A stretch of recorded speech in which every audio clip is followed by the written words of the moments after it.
ඉතින් ගුරුනාන්සේගෙන් පවුල්වලින් එන ගතිනේ හොරගම වංචාවනේ ගුරුනාන්සේලා කියන්නේ කොහොමද කිව්වද නෑ ලස්සනට හදලා තියෙනව නේද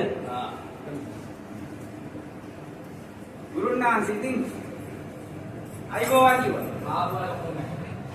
ආයිබෝවන් ගුරුනාන්සේ ආයිබෝවන් එන්නේ සාන්ති කර්මය කරන්න අදාලා අලමන ආකාරයේ ලෑස්ති කරලා ආයේ කියපු විදියට ලස්සනට සාන්පල් හදලා මල් තියලා බාල් හදලා ඔක්කොම කියලා ඉතින් පළවල් හදලා ආයේ ඉතින් දැන් ඉතින් ගුරුනාන්සේට බාරයි ඉස්සරහට වැඩ කියලා කරන් යන්න. හරි